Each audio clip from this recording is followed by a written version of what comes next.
अस्सलाम वालेकुम वरहमतुल्लाहि वबरकातुहू। कैसे हैं सब लोग जनाब? ठीक हैं।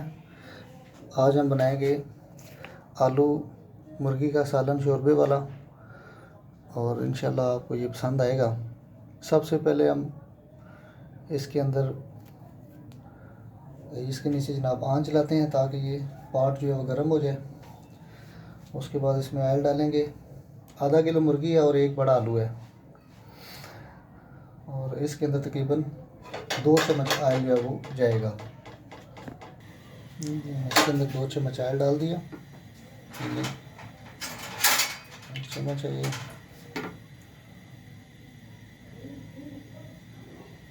2 चम्मच, क्योंकि शोरबे वाला सालन जो बनता है उसमें थोड़ा ऑयल ज़्यादा डालेंगे तो वो शोरबे के अंदर तरी रहेगी और वो ज़रा अच्छा बनता है। ऑयल जब गर्म होता है तो इसके अंदर हम बारीक प्याज डालते हैं। ये एक दरमियाने दर्जे की जनाब प्याज ले ली है, दरमियाने साइज़ की। तो इसको आप बारीक काट लें। अच्छा, ये जब तक हम इसको काटेंगे उस वक्त तक घी गर्म हो जाएगा। मेरी कुकिंग का तरीकाकार ये है कि मैं साथ साथ काम कर लेता हूँ, यानी कि इस तरतीब से काम स्टार्ट होता है कि ज़रूरत के तहत वो चीज़ आगे रेडी होती है। जिस तरीके से अभी ये ऑयल गर्म हो रहा है तो साथ ही आप इस प्याज को बारीक बारीक काट लें। तो उस दौरान में ऑयल गर्म हो जाएगा।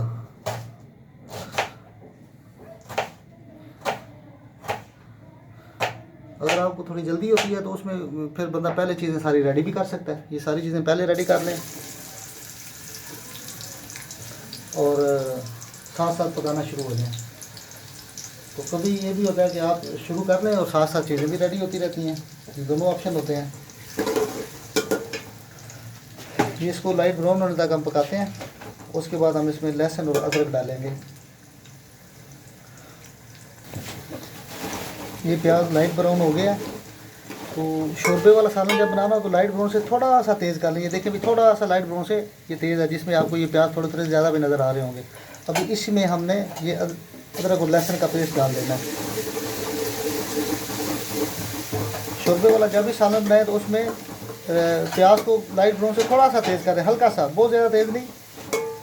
मैं इस तरह डिफ्रेंशिएट करता हूँ इसमें कि मैं कहता हूँ कि अगर लाइट ब्राउन से थोड़ा सा तेज़ मतलब है हल्का सा तेज़। अगर उससे ज़्यादा तेज़ है तो मैं कहता हूँ जिस तरह चावलों में लोग डालते हैं ना, वो बिल्कुल ही काला स्याह कर देते हैं प्याज, उस तरह नहीं होना चाहिए। प्याज उससे पहले स्टेज वाला होना चाहिए, लाइट ब्राउन से हल्का तेज़, जब शोरबे वाला सालन बनाना है। इसके बाद अभी हमने इसमें लहसुन अदरक का पेस्ट डाला है, तो इसको भी ऐसे 1 मिनट तकरीबन घुमा फिरा के इसके अंदर जब आप करेंगे तो ये पक जाएगा। इसको भी ज़्यादा जलने नहीं देना लहसुन और अदरक को।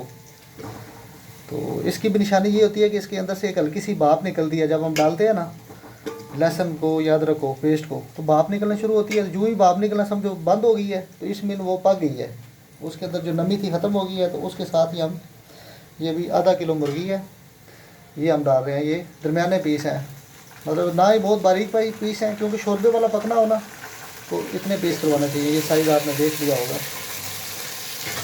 इसको अच्छे तरीके से इसमें चला दें और इस मुर्गी को भी आप गोल्डन ब्राउन होने तक इसकी बुनाई करें। थोड़ी बहुत इसके अंदर पकने दें ऑयल के अंदर। ये आप देख रहे हैं कि इसमें ऑयल थोड़ा ज़्यादा है, मैंने नज़र आ रहा है इसमें काफ़ी कि ज़्यादा है। ऑयल ज़्यादा इसलिए रखा है कि शोरबे वाले सालन में ऑयल थोड़ा ज़्यादा होना चाहिए। अच्छा, इसमें टेक्निक एक मैं ये बताना भूलना चाहूँ बाद में कि जब भी आप गोश्त का सालन बनाते हैं तो प्याज और लहसुन को, जिस तरह अभी ये तैयार हुआ है, पहले 5-6 मिनट टोटल ये लगते हैं।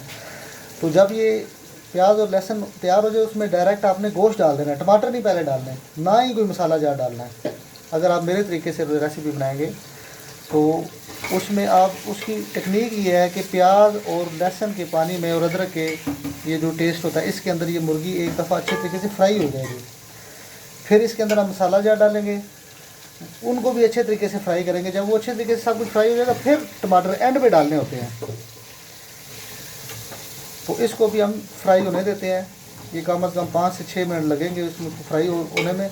जब इसका कलर चेंज हो जाएगा उसके बाद हम इसमें इंशाल्लाह बाकी मसाला जार डालेंगे, हल्दी, नमक, काली मिर्च और जो उसमें डालता हूँ मैं साथ दिखाता हूँ। इसको पकते हुए तकरीबन 2 से 3 मिनट हो गए हैं और ये दरमियानी से थोड़ी तेज़ आंच पे इसको इसी तरीके से फ्राई होने दें। और इसी स्टेज पे आप ये अदरक जो है कटा हुआ डाल लें। कटा हुआ अदरक जो है ना ये भी बड़ा टेस्ट बनाता है। और इस बुनाई के दौरान अगर आप डालते हैं तो ये इसकी भी बुनाई हो जाती है। ये जो पीस आपको नज़र आ रहे हैं ये लंबे लंबे, ये इस तरह इसके अंदर ऑयल के अंदर जो है ना वो फ्राई हो जाते हैं तो इनका बड़ा प्यारा टेस्ट बनता है। ये भी इसी दौरान मैं डालूँगा। सबसे पहले प्याज, उसके बाद लहसुन अदरक का पेस्ट, फिर मुर्गी डाल दी है, फिर उसके बाद 2 या 3 मिनट ये मुर्गी फ्राई होगी, हल्का हल्का कलर चेंज कर रही है। इसके साथ ही आपने अदरक ये डाल देनी है इसी तरीके से स्लाइस डाल के। ये शोरबे वाले सालन में ये स्लाइस बड़ा मज़ा करते हैं।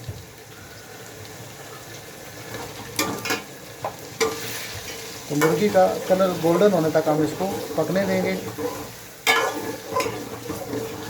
और ये भी नज़र रखनी है कि ये साथ साथ ये प्याज और जो लहसुन होता है इसको घुल जाना चाहिए,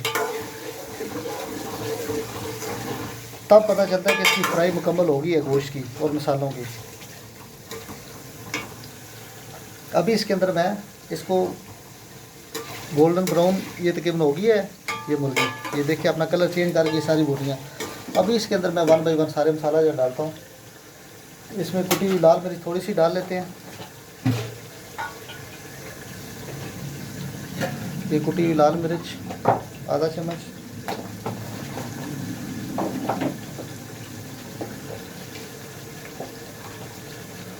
थोड़ी सी हल्दी,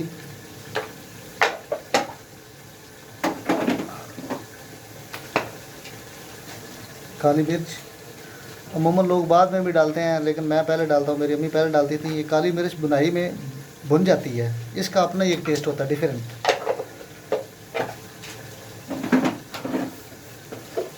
और 1 चम्मच नमक डाल देते हैं, 1 चम्मच।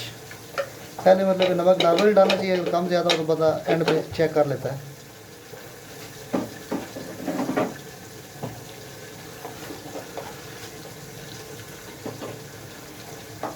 ये कूटा हुआ खुश्क धनिया आधी चम्मच, ये छोटी।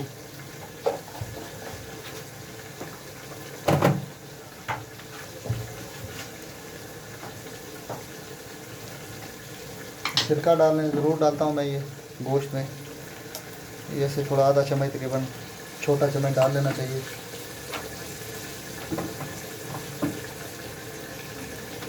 ये सारे मसाला जार डाल के इसको आप बुनाई करें। तब तक बुनाई होगी जब तक ये मसाला सही घुल नहीं जाता, ये वाला बारीक नहीं हो जाता सारा। इसके प्याज घुल के जो है ना बिल्कुल ऐसे बारीक हो जाएंगे और शोरबे की तरह ग्रेवी बन जाएगी। इसको भी इसी हल्के से तेज़ आंच पे पकने दें इसी पोजीशन में। ये बुनाई की टेक्निक मैं साथ साथ ज़रूर बताता हूँ। ये देखें इसकी बुनाई हो रही है, इसको कोशिश करनी चाहिए साथ साथ हिलाते भी रहना चाहिए और थोड़ा थोड़ा पानी डाल के, हल्का हल्का पानी डाल के इसकी बुनाई करनी चाहिए ताकि नीचे ना लगे। नीचे नहीं लगनी चाहिए, नीचे लगे तो इसका मतलब है कि कुकिंग ठीक नहीं हो रही, वो रेसिपी सारी उल्ट पुल्ट हो जाती है। ये इस तरीके से थोड़ी थोड़ी देर बाद इसको लाएं और इसको तब तक पकाना होता है, ये बुनाई करनी होती है जब तक ये हड्डियाँ इसका गोश्त छोड़ नहीं देती। वो तकरीबन 70% हो जाती हैं जब गोश्त छोड़ देती हैं। तो इसका मतलब ये होता है कि बुनाई बड़ी बेहतरीन हो गई है और वो जब उसका शोरबा बनेगा वो एक टेस्ट वाला शोरबा होगा। तो अगर आप उस तरीके से टेक्निकली बुनाई नहीं करते तो फिर वो बाद में जो शोरबा बनता है वो अच्छा नहीं होता, ना ही उसमें टेस्ट होता है। तो आपको ये मैं फाइनल इंशाल्लाह दिखाता हूँ, ये बहुत टेस्टी बनेगी। और बुनाई की आवाज़ भी मैं अपनी सारी वीडियोस में ये बता रहा हूँ कि ये सूं वाली आवाज़ होनी चाहिए। ये आवाज़ आ रही है आपको, ये आवाज़ आ रही है तो इसका मतलब है बुनाई ठीक हो रही है। इसको साथ साथ हिलाते रहें। ये देखें इस तरह हर अगले स्टेप भी ये मसाला जो है ना घुल रहा है। इसको इस थोड़ी देर से पकने भी दिया करें। जब पानी के छटा मार लिया तो थोड़ी देर से इसको छोड़ दें। ये तकरीबन 1-1.5 मिनट ऐसे पकना चाहिए इसी हालत में जिस तरह भी ये नज़र आ रहा है आपको, हिलाना नहीं है इसको। इस दौरान क्या होता है, ये सारा मसाला जो टमाटर प्याज अदरक जो कुछ हमने ये डाला हुआ है, लहसुन अदरक, ये सारा इसके अंदर, और मसाला जार जो हमने डाले हैं, सुरख मिर्च है, हल्दी है, नमक, ये सारा इसके अंदर बुनाई हो रहा है, ये देखें। तो थोड़ी देर बाद ऐसे लाएं, फिर इसको इधर ऐसे छोड़ दें। इस दौरान हम ये दरमियाने से थोड़ा बड़ा साइज़ का टमाटर, यानी कि बड़े साइज़ का टमाटर ले लें और इसको काट लेते हैं। अभी इसकी बारी आने वाली है टमाटर की। अभी थोड़ी देर बाद ये मुर्गी जो है इसकी हड्डियाँ गोश्त छोड़ देंगी, तो ये बनाई समझे कंप्लीट है। फिर इस टमाटर को डाल के भी हम थोड़ी देर पकाएंगे मसाले के अंदर।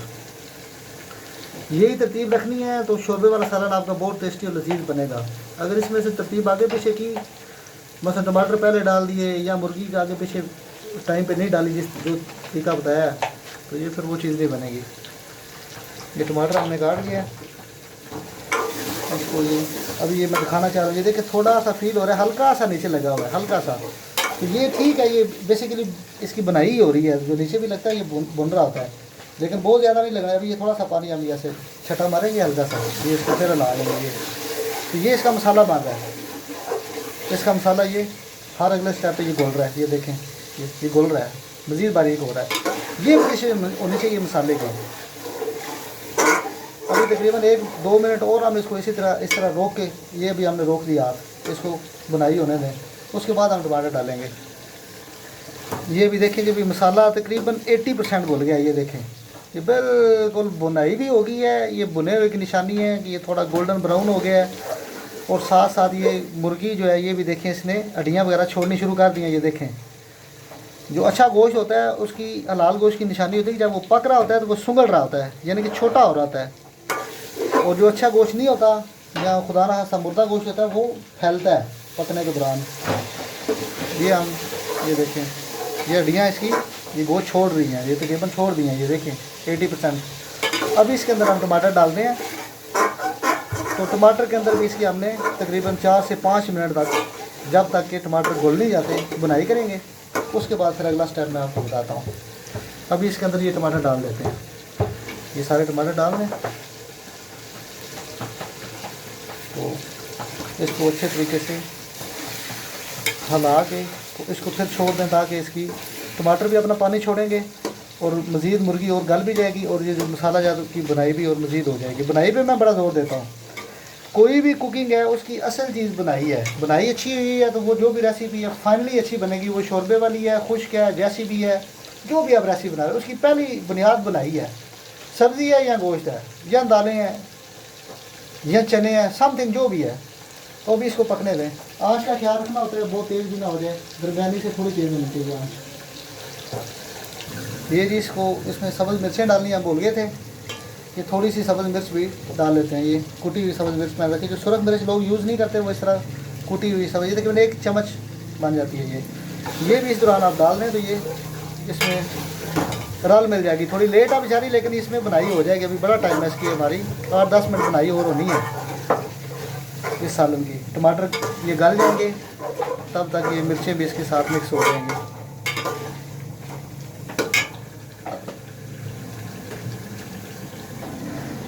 ये जो मसाला साइडों पे आपको नज़र आ रहा लग जाता है, इसको लगने नहीं देना था। थोड़ी देर लगा हुआ है तो साथ ही इसके नीचे से मसाला उठा के इसको ऐसे मिक्स करके, ये मेरी अम्मी की टेक्निक है, मेरी अम्मी जान ऐसे ही करती थी। वो बिल्कुल अंडे के साथ मसाले को चिपकने नहीं देती थी। ये ऐसी समझे कि बनाई हो रही है साइडों पे, तो इसको आप ये साथ साथ देखें, ये साफ़ हो गया ना अभी, तो ये इसके अंदर मिक्स हो जाना चाहिए। जितना ज़्यादा ये साथ लगा रहेगा ये फाइनली जल के कड़वा करेगा और अंडे के टेस्ट को ख़राब करता है।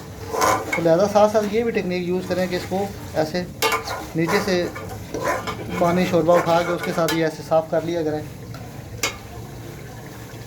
ये भी टमाटरों ने अपना पानी छोड़ दिया हुआ है, देखें ये पानी अभी खुश्क होगा। तो जब ये पानी खुश्क हो जाएगा उसके बाद हम इसमें आलू डाल देंगे काट के। इसी तरह फिर आलूओं को भी 5 से 7 मिनट बुनाई करनी है। बुनाई करके उसके बाद फिर हम फाइनली पानी डाल के शोरबा बनाएंगे। आलू को भी थोड़ा भूनना होता है, इसी मसाले में उसकी बुनाई करेंगे। ले जी अभी इसने टमाटर भी इसके अंदर अपने पानी छोड़ के घुल गए हैं। इसके अंदर अभी ये 1 अदद आलू हम डालेंगे। ये भी दरमियाने साइज़ से थोड़ा सा बड़ा आलू है। इसकी कटिंग इस तरीके से करनी है, थोड़े बड़े पीस काटने हैं, क्योंकि इसको हमने पानी डाल के फिर शोरबे को ऐसे बड़क देना है तो बड़क में जब आलू होते हैं ना वो बारीक ज़्यादा वो घुल जाते हैं, इनको घुलना नहीं चाहिए। ये इस साइज़ के आप आलू बनाएंगे, ठीक है जी, थोड़े बड़े साइज़ के। ये देखें, ये आलूओं का साइज़ है। अभी आलूओं की बारी आ गई, इसमें डाल देंगे, ये साइज़ आलूओं का, ठीक है जी। और इसकी भी हमने आलूओं को भी इसके अंदर तकरीबन 4 से 5 मिनट इनकी बनाई करनी है। इस दौरान आलू कम अज़ कम 50% गल जाने चाहिए। बाकी जो आलू हैं फिर जब शोरबा इसका हम इसको पानी डाल के बड़क के ऊपर रखेंगे हांडी को, तो उस वक्त शोरबे के पकने के दौरान आलू भी पक जाएंगे और शोरबे को भी कम अज़ कम 10 मिनट आप पानी लगा के दम दे के रखें, तो वो तेज़ आंच पे उसको पकाना चाहिए, फिर जाकर शोरबा पकता है और वो टेस्टी बनता है। अभी देखें जी, इसने शोरबे अपना जो मसाला है ना उसने घी छोड़ना शुरू कर दिया है। तो अच्छी बनाई की निशानी ये होती है कि मसाला जो होता है ना वो घी छोड़ना शुरू कर देता है। इस दौरान मैं पहले भी अपनी वीडियोज़ में बताता हूँ कि ये सब्ज़ मिर्चें जो है ना मैं काट के एंड में डालता होता हूँ जब बनाई तकरीबन कंप्लीट हो जाती है। ये हमने 2 सब्ज़ मिर्चें भी इसमें डाल दी हैं। इसके बाद अभी इसमें पानी की बारी आ जाएगी, शोरबा लगाएंगे। अभी इसको 1 मिनट 2 मिनट और पकाते हैं। ये सही जब घी ऊपर आ जाएगा मैं आपको दिखाऊंगा। ये देखें जी, अभी इसने बिल्कुल ऑयल छोड़ दिया है। ये देखें आपको ऊपर नज़र आ रहा है, ये सारा ऑयल इसने छोड़ दिया है। ये देखें मसाला भी ये बिल्कुल घुल गया, ये देखें मिक्स हो गया बिल्कुल। इस तरह मसाला होना चाहिए। ये सारा मसाला ये देखें मिक्स हो गया। अभी इसके अंदर हम पानी डालते हैं, कम से कम आधा लीटर पानी डाल दें। ये आधा लीटर पानी है। ये आधा लीटर पानी डाल के इसको हम अभी तेज़ आंच पे, फुल तेज़ आंच पे ऊपर ढक्कन दे के 10 मिनट तक कम से कम इसको बड़क देंगे। पंजाबी में हम कहते हैं बड़क, उबाला देंगे इसको। उसके अंदर इसका पानी भी पक जाएगा। इसके आलू जो हैं वो तकरीबन 80% गले में है, मुर्गी भी 80% गल गई है। अभी जो 20% इसकी जो गलाई होगी वो इसी तरह इसके अंदर इसी शोरबे के अंदर होगी। ये पानी थोड़ा कम लग रहा है मुझे, थोड़ा और झटक डालना है। ये आप पे डिपेंड करता है कितना शोरबा आप लोगों ने रखना है।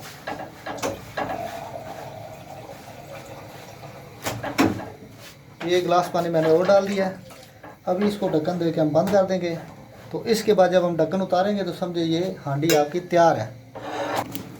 ये लेंगे। अभी इसको तकरीबन 10 से 12 मिनट से थोड़ा ज़्यादा हो गया टाइम। ये इसको मैं दिखाता हूँ आपको बड़क क्या होता है। ये बड़क है जी। इस तरह भाप इसके अंदर से निकलनी चाहिए। तेज़ आंच की हुई है मैंने नीचे। तकरीबन आधे किलो से ज़्यादा पानी इसमें डाला था, आधे लीटर से ज़्यादा, 2 बड़े गिलास। तो ये अभी इसकी लुक है, ठीक है जी। ये इस बड़क में ये देखें मुर्गी भी गल गई है। ये देखें बेहतरीन गली हुई है मुर्गी, ये बेहतरीन। और ये आलू जो है ये भी गले हुए हैं। तो पानी भी इसका पक गया। 10 से 12 मिनट में बेहतरीन पानी पक जाता है। इसका पानी बेहतरीन इतना ही हमें चाहिए था शोरबा। ये देखें इतना शोरबा चाहिए था। ये गाढ़ा भी है, बिल्कुल पतला नहीं है, गाढ़ा है, इतना ही चाहिए होता है, गाढ़ा है ये। अभी इसके अंदर ये हम धनिया डालेंगे। धनिया डाल के फिर सफ़ेद ज़ीरा जो है वो उसको हाथ के ऊपर मसल के इसके अंदर डाल के इसको बंद कर देंगे। और 10 मिनट तक तकरीबन इसको फिर से कम से कम 5-10 मिनट तक पड़ा रहने दें, ताकि इसकी जो ज़ीरा हम डालेंगे उसकी खुशबू इसके अंदर मसाले के अंदर आ जाए। ये अभी हमारी जनाब हांडी रेडी है। ये आखिरी आइटम जो है इसमें हम ये तकरीबन इतना ज़ीरा ले लें, आधी चम्मच। ये इसको ऐसे हाथों के ऊपर रख के ऐसे मसल के, ये सारी अम्मी की रेसिपीज़ मैं कर रहा हूँ, यही तरीका होता है देसी स्टाइल में। ये इसके अंदर हमने ऐसे डाल दिया और दोबारा इसको ढक दें और नीचे से आंच बंद कर देते हैं। अभी इसको हम जब बंद करेंगे तो इसके बाद हम जब देखेंगे आपको दिखाएंगे भी, इसका जो घी है वो ऊपर निथर के ऊपर आ गया होगा। तो इट्स मीन ये भी सारी हांडी की अपनी एक्चुअल लुक बन गई है और ये जिस तरह से हम बनाना चाह रहे थे वो बन गई है। तो अभी हम आपको डिश आउट करके भी दिखाते हैं। ये अभी लें जी, ये तकरीबन इसको 5-7 मिनट हो गए हैं। इसको मैंने फाइनली ज़ीरा और धनिया डाल के नीचे से आंच बंद करके रख दिया था। अभी इसको देखते हैं कि इसकी लुक कैसी बनी है। ये देखें, यही इसकी लुक होनी चाहिए थी जो बन गई है। इस 5-7 मिनट में ये इसका घी ऊपर आ जाता है। ये देखें तैर रहा है ऊपर, ये सारा घी ऊपर इसके तैर रहा है। ये सारा घी है, ठीक है जी। ये देखें ये तरी, और ये नीचे इसका शोरबा है। इतना ही शोरबा होना चाहिए आलू शोरबे में। ये देखें, और इसके ये गोश्त वगैरह भी बेहतरीन गला हुआ है। बेहतरीन गल गया हुआ है, ये देखें बेहतरीन गला हुआ गोश्त। इसको एक दफ़ा हिला लेते हैं, ऐसे हिला के। कोई भी सालन जब डालना हो तो एक दफ़ा उसको हिलाना ज़रूर चाहिए। ज़ुबैर साहब के लिए मैं अभी सालन डालने जा रहा हूँ। डिश आउट करते हैं। ये शोरबे वाला सालन, ये देखिए इसी तरीके से। ज़ुबैर साहब गोश्त कम ही खाता है, तो इसलिए उसके लिए मैंने सिर्फ एक ही बोटी डाली है। और ये थोड़ी सी ऊपर इसके ऐसे तरी डाल देते हैं। ये लें जी, ये है जी इसकी फ़ाइनल लुक। बाकी इसको वैसे मैं आपको दिखा देता हूँ, बाकी बोटियाँ जो बनी हुई हैं, ये देखें बड़े अच्छे अंदाज से ये गल गया हुआ है। ये देखें गोश्त गला हुआ है, हड्डियों में छोड़ा हुआ है। ये है जी आलू शोरबा, आलू गोश्त शोरबे वाला जो हमने बना लिया आज। माशाल्लाह बड़ी प्यारी खुशबू आ रही है जो ज़ीरा डाला था उसकी। तो अगर आपको ये वीडियो अच्छी लगी है तो इसको लाइक और शेयर कीजिएगा और मेरे चैनल को सब्सक्राइब कर लें। बहुत शुक्रिया आप लोगों का जनाब। अल्लाह हाफिज़।